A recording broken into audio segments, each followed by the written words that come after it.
And if you are going to live a life of monetized purpose, the first thing that you need to do is to acknowledge that the monetization of purpose is necessary. And not only should you, okay, number two, what you need to do, you said number one, you need to acknowledge that the monetization of purpose is necessary. And number two, you need to acknowledge or appreciate that there's nothing wrong with money. I want to repeat that to you. There is nothing wrong with money. You know, I love what Les Brown says. Les Brown says that the lack of money, the lack of money is the one that's the root of all evil. Because the man who doesn't have a way to provide for himself, he will go and steal. The man who does not have a way to feed his children, he will go out and kill to make a living. The lack of money is the root of all evil, Les Brown says. And number one, you need to acknowledge that the monetization of purpose is necessary. And number two, or 1.1a, is that there is nothing wrong with money, man. There is nothing wrong with money, my woman. There is nothing wrong with making money or with earning a living, doing what you love. There is nothing wrong with that, man. You know, what's very wrong is for you to do what you love. What's very wrong is for you to spend your money refining your gift. What's very wrong is for you to spend money and resources that you don't have refining, working on your gift and working on your purpose for you to be taken for granted. You know, I remember many times when I was taken granted, where my gift was taken for granted, where my purpose was taken for granted, because I said that, I'm a Christian. I give, you know. God says, as freely as you've received, freely give. I remember when I did that. And people would take advantage of me. People would take advantage of my gift. People would take advantage of my purpose. And they would call me to speak. I would speak. I would train. I would coach. And then they would not pay me. They will say, hey, well done. Hey, well done, Mr. Humble. Hey, well done. Hey, may God bless you. Hey, we thank God for you, Mr. Humble. Hey, that was very powerful. Hey, we thank God for you. Hey, they would give me a round of applause. Hey, Mr. Humble. Hey, a great job, well done. Hey, Mr. Humble, God bless you. They would say that. But when I'm done and when everything is over, they would go to the next person and they would give him a check.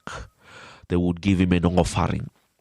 They would EFT and deposit or transfer money to their account. Why? Because I was my own limit. I was the one who was the enemy of my own success and my progress, because I thought and I believed that earning a living, doing what you love, was wrong. I destroyed my own earning potential when I believed that the monetization of purpose is a sin.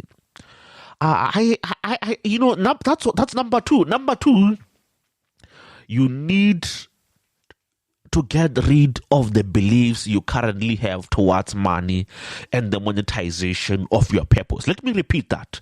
You need to get rid, or you need to change the beliefs you have about money and the monetization of your purpose.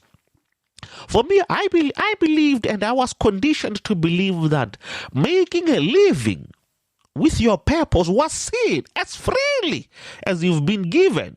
So should you freely give? And I remember, I still remember that conversation very well that I had with one young pastor. We were coming from a workshop. We were attending a leadership workshop. And while we were attending that leadership workshop, we were on our way to go and catch taxis there at the Polokwane taxi rank. And on our way to catch those taxis at the taxi rank, we had an opportunity to talk. And this young man was sharing with me how he was investing in foreign exchange, how he was making money in the forex market. And he said that I have this friend of mine. And this friend of mine is a pastor. And he's great at doing his job. He's great at doing what he loves doing, man. This guy hosts this guy is a very powerful preacher, man. I love this guy. But the problem that I have with my friend, he told me that, is that he is miserable as a pastor. He's miserable as a pastor. And I asked him, what makes him miserable as a pastor?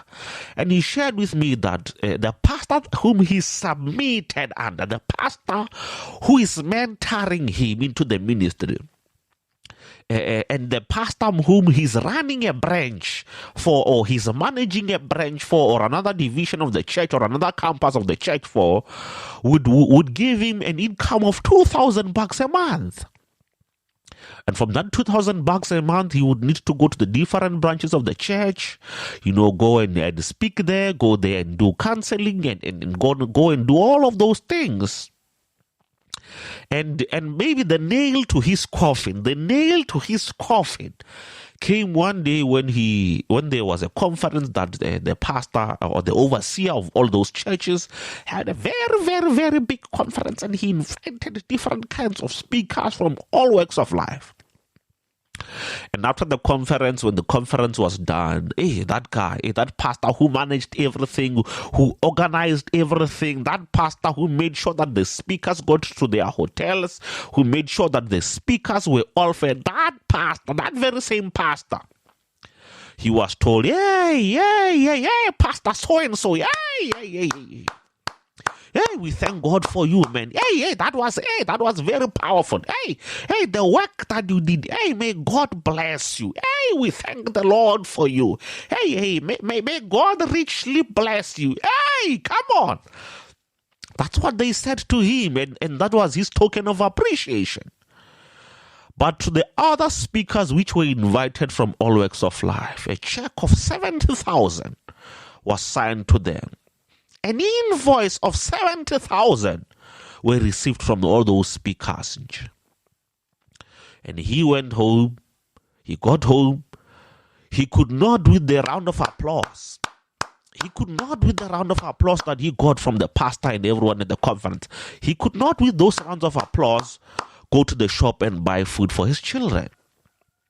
He could not, with all of those thank you, hey, we thank God for you, buy his wife or take his wife out for dinner, for a date, to thank her for the price that she continually pays for him to fulfill his. He could not do that. He could not take his children out to go and make memories, maybe in the park or somewhere where maybe they could buy ice cream or enjoy a meal with all of those God bless yous he got.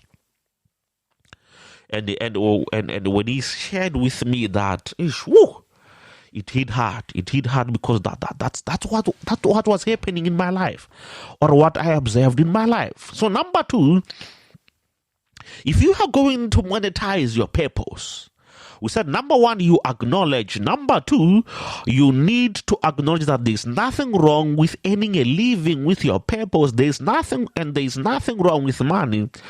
And number three, you need to seek help. You need to look to a master teacher, whom I would like to call a master teacher, or you need to look for a coach. You need to look for a mentor who will help you. It's not enough. It's not enough for you to identify that I have a problem. But once you've identified that you've got a problem, then you need to be working on finding the solutions. You need to be actively finding or looking for the solutions to the problem that you have. And you've come to the right place on the Monetizing Purpose podcast.